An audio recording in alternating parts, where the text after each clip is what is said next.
تقریر کا مرحلہ تقریر ہے مکرم ظفر اللہ سلام صاحب کی، مشنری انچارج جماعت احمدیہ بیلجیم۔ ان کی تقریر کا موضوع ہے یورپ میں تبلیغ کی اہمیت اور ذرائع۔ یورپ میں تبلیغ کی اہمیت اور ذرائع کے موضوع پہ اب خطاب کریں گے مکرم ظفر اللہ سلام صاحب، مشنری انچارج بیلجیم۔ السلام علیکم ورحمۃ اللہ وبرکاتہ۔ اشہد ان لا الہ الا اللہ وحدہ لا شریک لہ واشہد ان محمدا عبدہ ورسولہ، اما بعد فاعوذ باللہ من الشیطان الرجیم،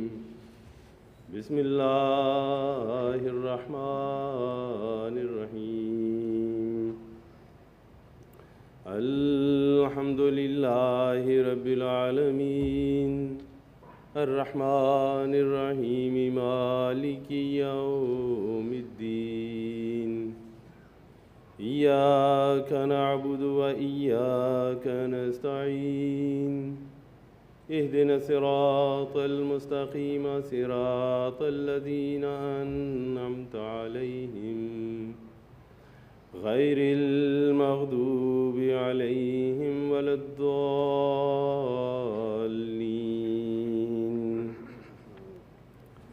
ومن احسن قولا ممن دعا الی اللہ وعمل صالحا وقال اننی من المسلمین، ولا تستوی الحسنة ولا السیئة ادفع بالتي هي أحسن فإذا الذي بينك وبينه عداوة كأنه ولي حميم،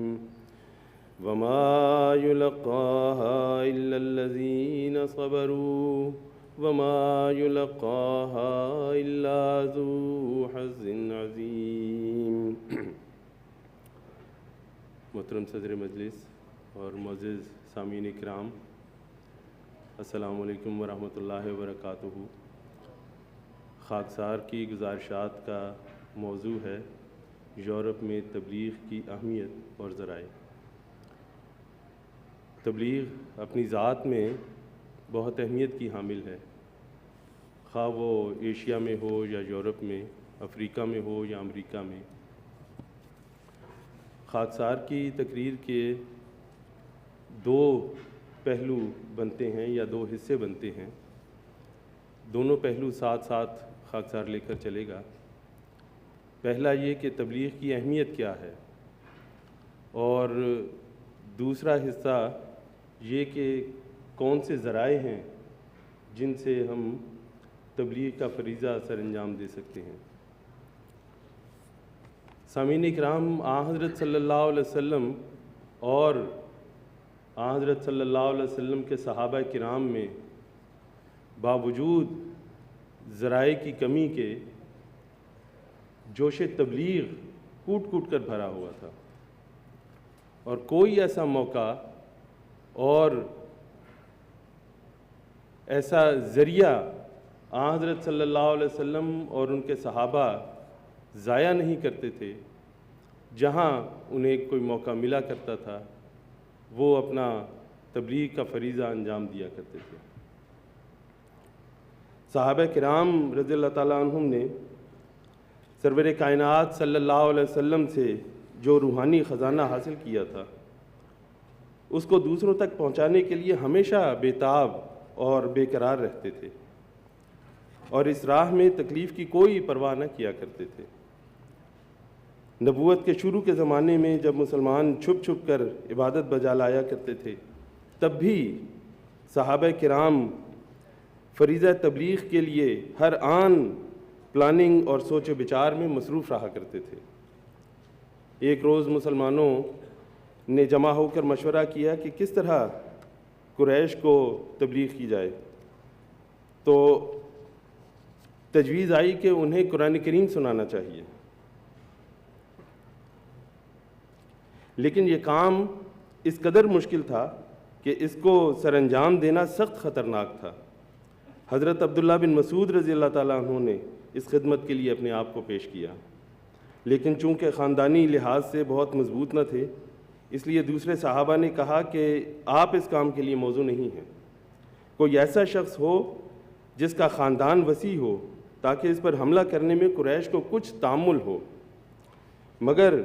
حضرت عبداللہ بن مسعود رضی اللہ تعالیٰ عنہ نے کہا کہ نہیں، مجھے جانے دو، میرا خدا میرا محافظ ہے۔ چنانچہ اگلے روز جب قریش کی مجلس لگی ہوئی تھی، یہ شمع قرآنی کا پروانہ وہاں جا پہنچا اور تلاوت قرآن کریم شروع کر دی۔ یہ دیکھ کر تمام مجمع جو کفار کا تھا مشتعل ہو گیا اور سب کے سب آپ پر ٹوٹ پڑے اور اس قدر مارا کہ چہرہ متورم ہو گیا،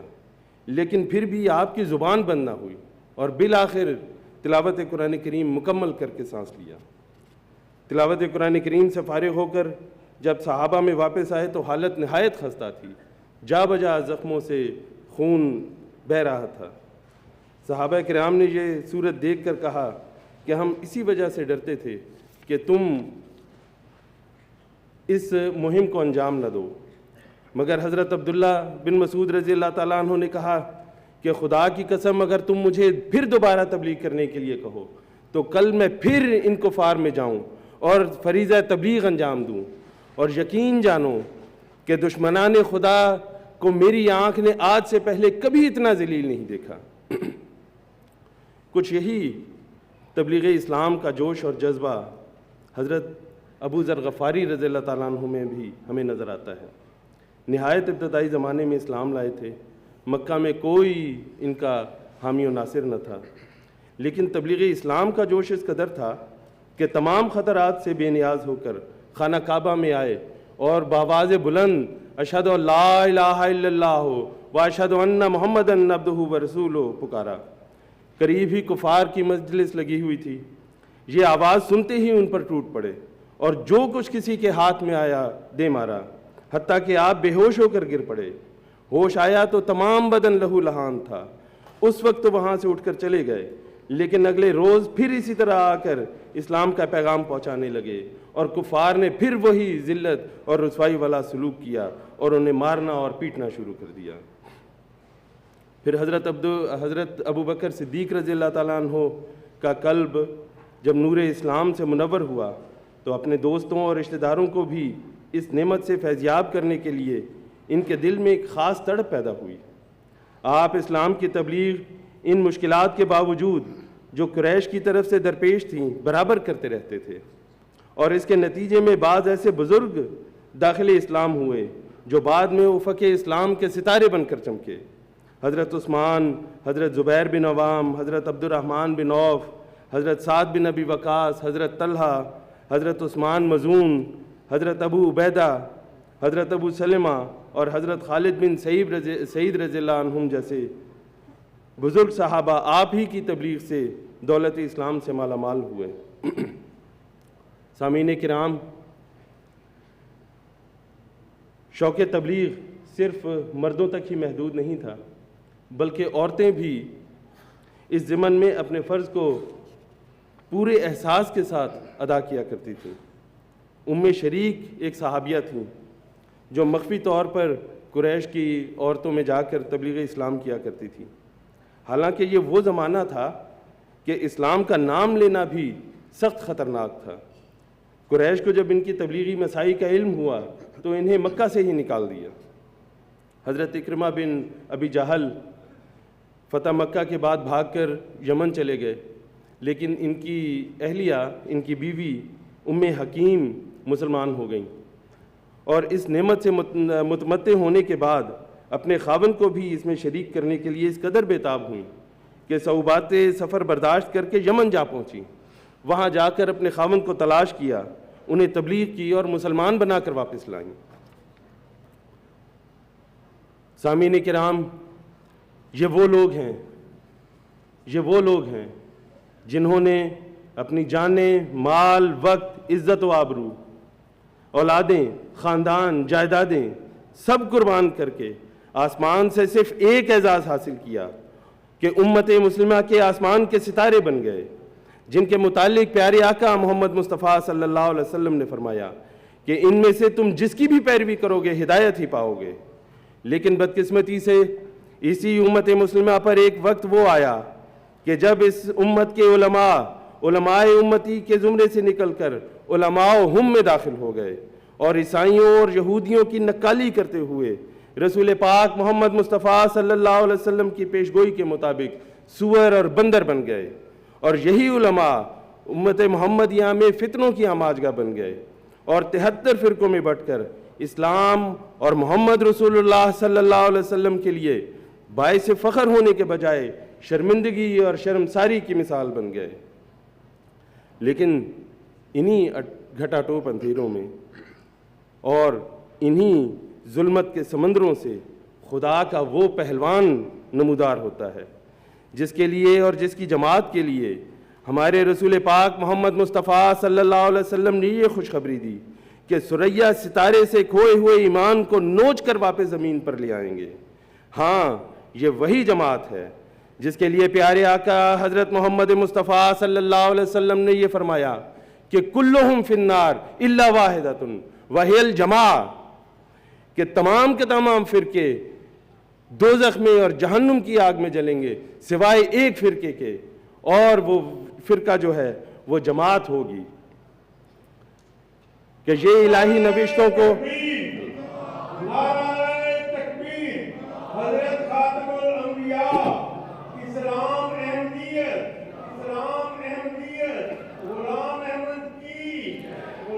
الہی نوشتوں کو پورا کرنے والی جماعت اپنی تقدیر اور اپنے کاموں کے بلبوتے پر اس دنیا میں بھی کامیاب و کامران ہوگی اور خدا کے حضور بھی جنت پانے کی حقدار قرار پائے گی۔ یہ نیک بختی اسی جماعت کے حصے میں آئے گی کہ اس کے زمانے میں اسلام کا سورج ایک بار مشرق میں طلوع ہونے کے بعد مغرب میں بھی آشکار ہوگا۔ ایک بار مشرق کی دنیا اسلام کی روشنی سے منور ہوئی، لیکن مہدی ہمارے مہدی اور اس کی جماعت کی تبلیغ کی برکت سے اب یہ سورج مغرب میں بھی طلوع ہوگا اور مغرب کی دنیا بھی اسلام کی برکت سے سرفراز کی جائے گی۔ بالآخر مغربی دنیا کے لوگ بھی آغوش محمد مصطفیٰ صلی اللہ علیہ وسلم میں ہی امن و سلامتی پائیں گے۔ معزز سامعین، ہمارے پیارے آقا حضرت خلیفۃ المسیح الخامس سید اللہ تعالیٰ من نصر عزیز یورپ میں تبلیغ کے حوالے سے اسپین کی جماعت سے مخاطب ہوتے ہوئے فرماتے ہیں کہ وہ دین جو زمانے کے ساتھ ساتھ اپنی عظمت کھو چکا تھا، جس پر ہر طرف سے حملے ہو رہے تھے، دنیاوی لحاظ سے اس ملک میں چند صدیوں کے عروج کے بعد ایسا زوال آیا کہ اس ملک میں اسلام کا نام ہی ختم ہو گیا۔ روحانی لحاظ سے اسلام کا یہ حال تھا کہ ہر جگہ عیسائی مبلغین اپنا زبردست جال بچھا کر مسلمانوں کو عیسائیت کے جال میں پھانستے چلے جا رہے تھے، یا یوں کہہ لیں کہ مسلمان اپنی روحانی کمزوری کی وجہ سے ان کے جال میں پھنستے چلے جا رہے تھے۔ ہندوستان جو مسلمان بزرگوں اور اولیاء کی وجہ سے اسلام کا قلعہ کہلاتا تھا، اس میں بھی لاکھوں مسلمان عیسائیت کی آغوش میں جا کر خود روحانی موت کی آغوش میں گر رہے تھے۔ پیارے آقا حضرت خلیفۃ المسیح الخامس سید اللہ تعالیٰ بن نصر عزیز ہمیں تبلیغی ذمہ داریوں کا احساس دلاتے ہوئے فرماتے ہیں، احیاء موتا کا یہ کام آج ہر احمدی کا ہے۔ احیاء موتا کا یہ کام آج ہر احمدی کا ہے۔ اپنی حالتوں کو بدلنے کی طرف توجہ کرتے ہوئے اور عملی کوششوں کو بروئے کار لاتے ہوئے جماعت کے ہر فرد کو بھی اب اس طرف توجہ دینی چاہیے اور سستیاں دور کرنی چاہیے۔ ان دلائل سے اور علمی اور روحانی خزانے سے کام لیتے ہوئے جو حضرت مسیح موعود علیہ الصلوۃ والسلام نے ہمیں دیے ہیں، اپنی تبلیغی کوششوں کو تیز کرنے کی ضرورت ہے۔ اس کے لیے عملی نمونے اور علمی اور روحانی ترقی کی طرف قدم بڑھانا ضروری ہے، تقویٰ میں ترقی ضروری ہے، کیونکہ جب تک ہماری روحانی ترقی نہیں ہوتی ہماری تبلیغ میں بھی برکت نہیں پڑتی۔ یہ تو اللہ تعالیٰ کی تقدیروں میں سے ایک تقدیر ہے کہ اسلام کا غلبہ تمام ادیان پر ہونا ہے۔ یہ تو خدا تعالیٰ کا فیصلہ ہے کہ حقیقی اور زندہ دین صرف اور صرف اسلام ہے. یہی مقصد ہے جس کے لیے کوشش کی اور دعاؤں کی ضرورت ہے، اور دنیا کو نجات دلانے کے لیے یہ پیغام پہنچانا ضروری ہے. معزز سامعین، حضرت مسیح موعود علیہ الصلوۃ والسلام اپنی بعثت کا ایک مقصد تبلیغ اسلام بیان کرتے ہوئے فرماتے ہیں، خدا تعالیٰ چاہتا ہے کہ ان تمام روحوں کو جو زمین کی متفرق آبادیوں میں آباد ہیں، کیا یورپ اور کیا ایشیا، ان سب کو جو نیک فطرت رکھتے ہیں توحید کی طرف کھینچے اور اپنے بندوں کو دین واحد پر جمع کرے. یہی خدا تعالیٰ کا مقصد ہے جس کے لیے میں بھیجا گیا ہوں. سو تم اس مقصد کی پیروی کرو، مگر نرمی اور اخلاق اور دعاؤں پر زور دینے سے. رسالہ الوصیت، یعنی ایک احمدی کے لیے تبلیغ کا پہلا ذریعہ نرمی اور اخلاق اور دعاؤں پر زور دینا ہے. پیارے آقا حضرت خلیفۃ المسیح الخامس ایدہ اللہ تعالیٰ بنصر العزیز یورپ میں تبلیغ کے حوالے سے 9 اپریل 2010 کے خطبہ جمعہ میں فرماتے ہیں کہ حضرت مسیح موعود علیہ الصلوۃ والسلام نے ہماری بھی یہ ذمہ داری لگائی ہے کہ اپنی تمام استعدادوں اور صلاحیتوں کے ساتھ کوشش کریں. آج کل یورپ بلکہ پوری دنیا ہی مذہب کے نام پر شرک میں مبتلا ہے یا خدا تعالیٰ کے وجود سے ہی انکاری ہے. ایک وقت تو وہ تھا جب اس ملک یعنی اسپین میں لا الہ الا اللہ اور اللہ اکبر کی آوازیں ہر طرف گونجا کرتی تھیں، لیکن ہمارے ہی لوگوں کی روحانی گراوٹ نے توحید کی حفاظت نہ کر سکنے کی وجہ سے اس ملک کو تسلیس کی جھولی میں ڈال دیا. یعنی اپنی روحانیت کی حفاظت کرتے ہوئے توحید کا قیام بھی تبلیغ حق کا ایک بہترین ذریعہ ہے. پھر فرمایا،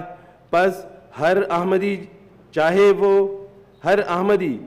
وہ فعال ہو کر تبلیغ کرتا ہے یا نہیں،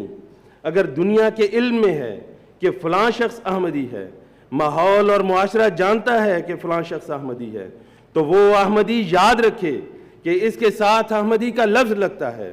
اگر وہ تبلیغ نہیں بھی کر رہا تب بھی اس کا احمدی ہونا اسے خاموش داعی اللہ بنا دیتا ہے. یاد رکھیں کہ جہاں اللہ تعالیٰ نے یہ فرمایا ہے کہ دعوت اللہ کرو، وہاں یہ بھی شرط ہے کہ اللہ تعالیٰ کی طرف بلانے والا نیک اعمال بجا لانے والا ہو. یہ نہیں کہ دوسروں کو تبلیغ ہو اور خود نمازوں کی بھی کوئی پابندی نہ ہو، لوگوں کے حقوق ادا کرنے والے نہ ہوں، عزیزوں اور رشتہ داروں سے حسن سلوک سے پیش نہ آنے والے ہوں،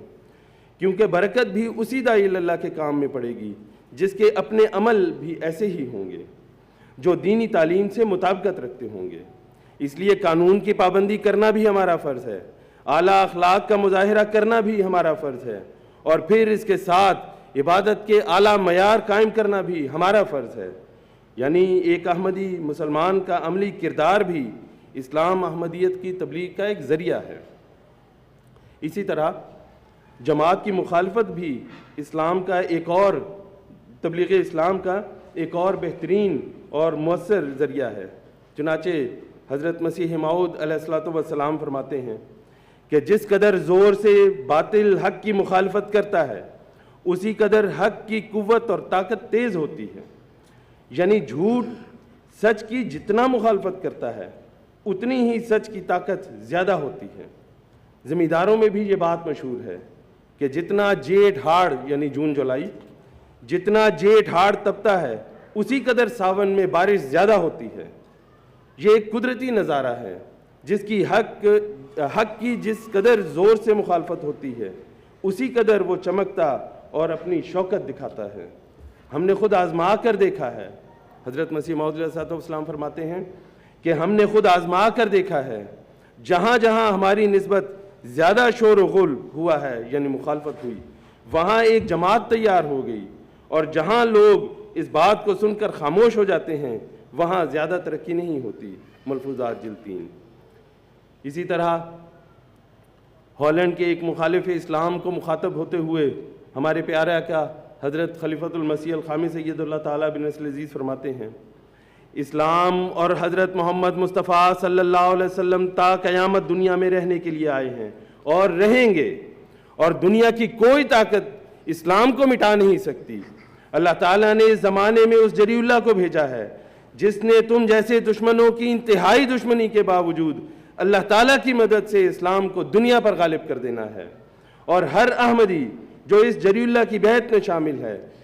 اس بات کا علم رکھتا ہے اور یہ عہد بھی کرتا ہے کہ ہم اپنی جان، مال، وقت قربان کر کے اس مقصد کو حاصل کر کے رہیں گے۔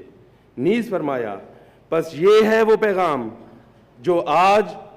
آپ نے یہاں کے ہر باشندے تک پہنچانا ہے، یعنی یورپ کے۔ آپ دنیا کو بتا دیں کہ اللہ تعالیٰ نے ہمیشہ اپنے رسول صلی اللہ علیہ وسلم کی لاج رکھی ہے اور اس کے ناموس کی حفاظت کی ہے، آج بھی کرے گا انشاءاللہ۔ بہت سے ایسے لوگ ہیں جو شریفانہ خیال رکھتے ہیں، ایسے شرفاء کی تلاش کریں، انہیں اسلام کا خوبصورت پیغام پہنچائیں، انہیں دنیا میں فساد کرنے والوں سے ہوشیار کریں اور دنیا میں امن قائم کرنے کی مہم چلا دیں۔ معزز سامعین، پھر تبلیغ کا ایک اور بہت ہی پیارا اور بہت بڑا اور وسیع میدان تعمیر مساجد بھی ہے۔ چنانچہ ہمارے پیارے آقا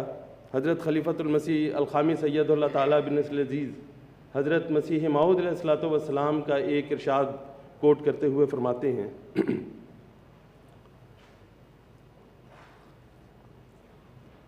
فرمایا احمدی جب مسجدیں بناتے ہیں تو یقیناً اللہ کی رضا کے لیے بناتے ہیں، اس لیے بناتے ہیں کہ زیادہ سے زیادہ لوگ اس میں آ کر اللہ تعالیٰ کی وحدانیت کا اعلان کر سکیں۔ ہم تو اس مسیح محمدی کی جماعت میں شامل ہیں جس کے سپرد اللہ تعالیٰ نے مساجد کی آبادی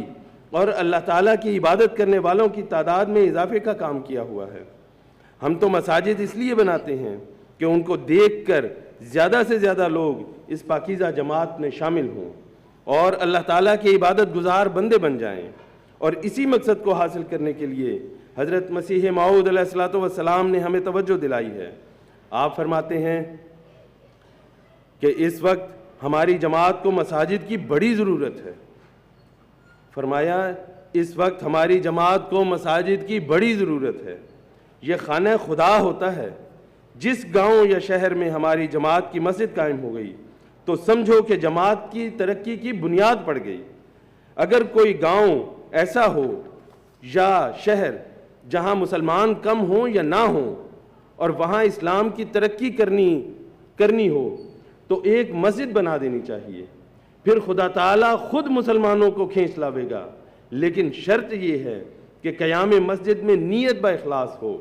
محض للہ اسے کیا جاوے، نفسانی اغراض یا کسی شر کو ہرگز دخل نہ ہو،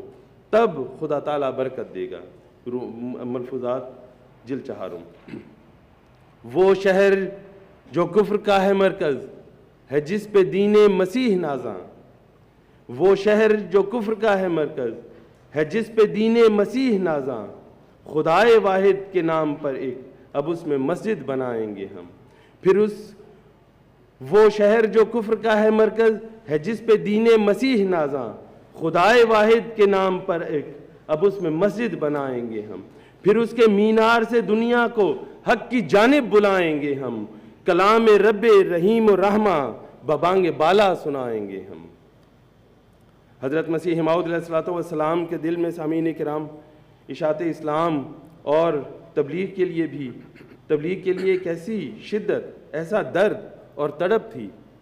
کہ جس کے لیے آپ کی جان ہلاک ہوئے جاتی تھی۔ چنانچہ فرمایا ہمارے اختیار میں ہو،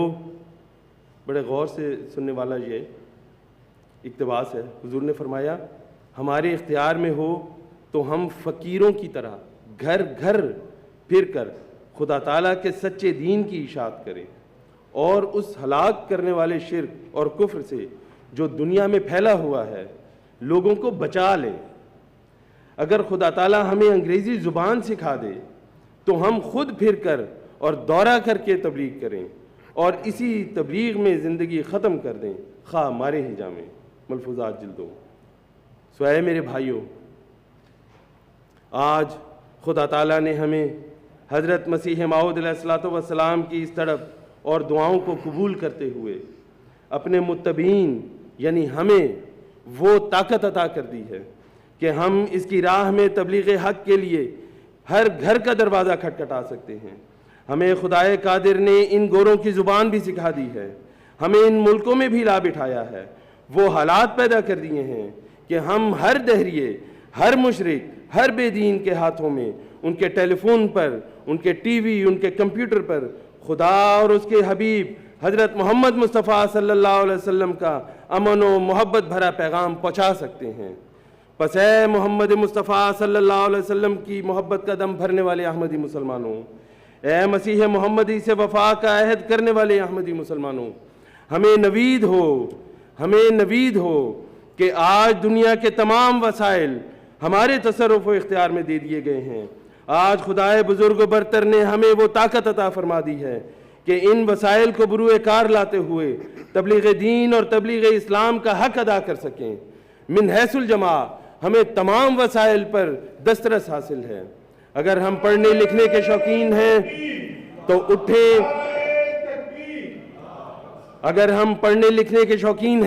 تو اٹھیں اور اخبارات و رسائل میں تبلیغ حق کے لیے مضامین لکھیں۔ اگر ہم چلنے پھرنے کے اور سیر کے شائق ہیں تو فلائر تقسیم کے ذریعے اٹھ کھڑے ہوں اور گھر گھر پھر کر تبلیغ اسلام کا فریضہ انجام دیں۔ ہم اگر چلنے پھرنے کے بجائے کھڑے رہنا پسند کریں تو آئمہ مسلم کا بورڈ لے کر کسی بازار میں کھڑے ہو جائیں، لوگ خود آ کر ہمارے پاس تبلیغ اسلام سنیں گے۔ اگر ہم سوشل میڈیا کے استعمال میں ماہر ہیں تو فیس بک، انسٹاگرام، ٹویٹر، ٹک ٹاک جیسے سوشل میڈیا پلیٹ فارم سے اپنے رب اور رسول خدا محمد مصطفیٰ صلی اللہ علیہ وسلم کے نام کو دنیا کے کناروں تک پہنچا دیں۔ اور اگر ہم اچھی لوکل زبان نہیں بول سکتے تو کوئی رنج و غم نہیں، تبلیغ اسلام کے لیے ہاتھ میں چند فلائر پکڑیں اور آتے جاتے لوگوں کے ہاتھوں میں فلائر دیتے جائیں۔ اگر ہماری دلچسپی سیاست میں ہے تو اپنے ارد گرد کے سیاسی لوگوں سے رابطے قائم کریں اور انہیں پیغام حق پہنچائیں۔ اگر ہمیں خدا تعالیٰ نے لوگوں سے اچھے تعلقات قائم کرنے کا ملکہ عطا فرمایا ہے تو پھر دین حق کی تبلیغ کے لیے ان سے تعلقات بڑھائیں۔ اگر کھانا پینا ہمارا مشغلہ اور شوق ہے تو اپنے پڑوسیوں اور غیر مسلم لوگوں کو اپنے گھروں میں یا مسجد میں دعوت دیں اور کھانے پیش کرتے ہوئے تبلیغ اسلام کر کے اپنے پیارے نبی صلی اللہ علیہ وسلم کی سنت پر عمل کریں۔ اور اگر ہم بڑھاپے یا بیماری کی وجہ سے اتنے لاغر ہو گئے ہیں، اتنے کمزور ہو گئے ہیں کہ میدان تبلیغ میں مارکہ آرائی کے لیے گھر سے نکلنا ممکن نہیں، تو بستر پر لیٹے لیٹے میدان تبلیغ میں موجود داعیان اللہ کے لیے خدا کے حضور گڑ گڑاتے ہوئے اپنے جائے نمازوں کو اور سجدہ گاہوں کو ترک کرتے رہیں اور ان کے لیے دعائیں کریں۔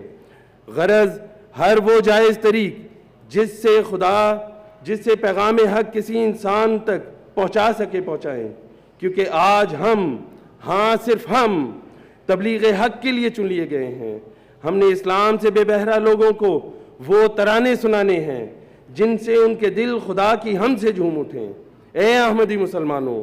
آج ہمیں وہ دف بجانے پر مامور کر دیا گیا ہے جس کے متعلق حضرت مسیح موعود علیہ السلام فرماتے ہیں، ہمارا بہشت ہمارا خدا ہے، ہماری اعلیٰ لذات ہمارے خدا میں ہیں، کیونکہ ہم نے اس کو دیکھا اور ہر ایک خوبصورتی اس میں پائی۔ یہ دولت لینے کے لائق ہے اگرچہ جان دینے سے ملے، یہ لال خریدنے کے لائق ہے اگرچہ تمام وجود کھونے سے حاصل ہو۔ اے محروموں، اس چشمے کی طرف دوڑو کہ وہ تمہیں سیراب کرے گا۔